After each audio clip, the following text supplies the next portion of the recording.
slightly differently as a result.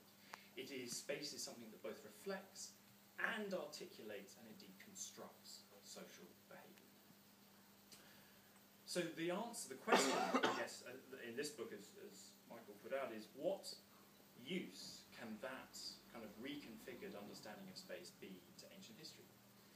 And I think, like I said, historians particularly have been quite wary of getting into using these kinds of approaches, because often they come with very, very theoretical archaeological theory labels, things like spatial syntax and stuff like this, which requires you having spent a long time going through a book which develops an approach which has a graph with X, Y, Z axes, and it all looks very complex.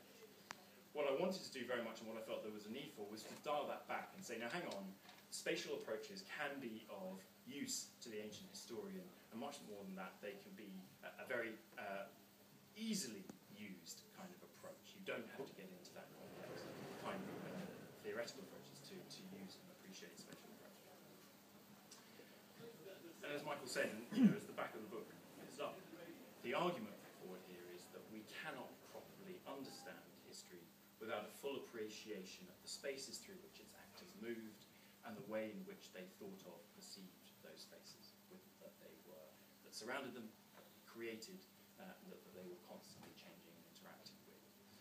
So the way it tries to do that, the way it tries to set up that argument and to demonstrate its approach and usefulness for ancient historians is to have an introduction, which I think will be useful to non-specialists as well as specialists. It sums up spatial scholarship so far, and where we are and the questions we're asking and where we might want to go.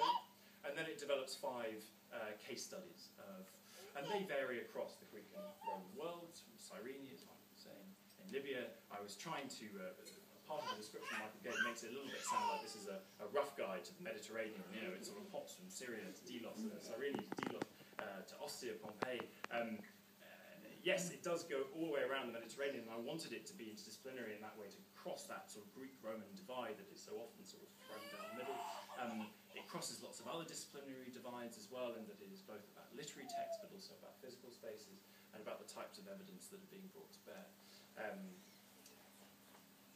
As a result of those 5 case studies, what I hope is that the possibilities, potentials, and advances that we can have as a result of that, thinking about things in spatial terms, are very much put forward. And I think you get a better texture and depth of historical understanding as a result of the spatial approach. You get a better texture and depth and appreciation of the dynamic and multiple ways in which the ancient world was perceived and understood. So I don't think I have anything more to say apart from a few thank yous as well. Firstly, for that